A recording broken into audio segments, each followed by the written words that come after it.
Reporter ചാനലിൽ നിന്ന് ഉണ്ണി ബാലകൃഷ്ണൻ പടിയിറങ്ങിയതോടെ റേറ്റിംഗിൽ ഒന്നാം സ്ഥാനത്താണെന്ന് കഥയുണ്ടാക്കുന്നവരിനെ കുറച്ചു പേർക്കും.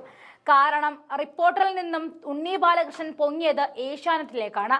തന്റെ സ്വതന്ത്ര നിരീക്ഷണങ്ങളും സൂക്ഷ്മതയോടെയും കൃത്യതയോടെയുമുള്ള അവതരിപ്പിക്കുന്ന അദ്ദേഹത്തിന്റെ രീതി അദ്ദേഹത്തെ ജനപ്രിയനാക്കി മാറ്റി. അത് മുതലെടുക്കുവാനുള്ള ഏഷ്യാനെറ്റ് തലതൊട്ടപ്പൻ രാജീവ് ചന്ദ്രശേഖരന്റെ തന്ത്രമാണ് ഈ പാലം വലി. ഇനി അടുത്തതാര? ഈ ചോദ്യം റിപ്പോർട്ടർ ടിവിക്ക് ചുറ്റും കിടന്ന് കറങ്ങുമ്പോൾ നിസ്സംശയം പറയാം, അടുത്തത് സുജയ പാർവതി തന്നെ. നിരന്തരം BJPക്കായി മുറവിളി കിട്ടുന്ന സുജയ്ക്ക് പണ്ടേ ഏഷ്യാനെറ്റിലേക്ക് ഒരു കസേര ഒരുക്കി വെച്ചിട്ടുള്ളതാണ് രാജീവ് ചന്ദ്രശേഖര. വർഷങ്ങൾക്ക് മുൻപ് വെറും ജോലിക്കാരിയായി പടിയിറങ്ങിയ സുജയ ഇനി തിരിച്ചു കയറുന്നത് ഉയർന്ന തലപ്പൊക്കമുള്ള ഒരാളായിട്ടായിരിക്കും.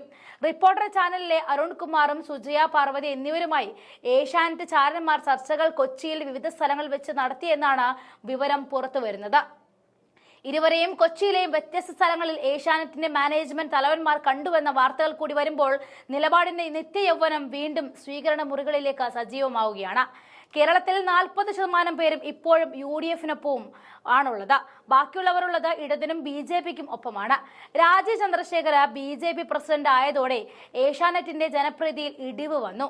BJP അനുഭാവ ചാനൽ എന്ന ധാരണ ഏഷ്യാനെറ്റിലേക്ക് ചുറ്റും വന്നു. ഇത് തിരുത്തി ചാനലിനെ കോൺഗ്രസ് CPM തലത്തിലേക്ക് കൂടി എത്തിച്ച ഒന്നാം സ്ഥാനം തിരിച്ചു പിടിക്കുകയാണ് ഏഷ്യാനെറ്റ് ഉന്നം വെക്കുന്നത്.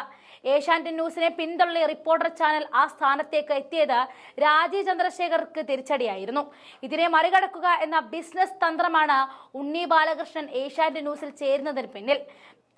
BJPയുടെ തൊഴിലാളി സംഘടനയായ BMSന്റെ പരിപാടിയിൽ പങ്കെടുത്ത് സംസാരിച്ചതിനാണ് 24 ന്യൂസ് ചാനൽ സുജയെ പുറത്താക്കുന്നതും ചാനലിന് നേരെ ഒരു കൂട്ടം BJPക്കാർ പ്രതിഷേധിച്ചെത്തിയതും.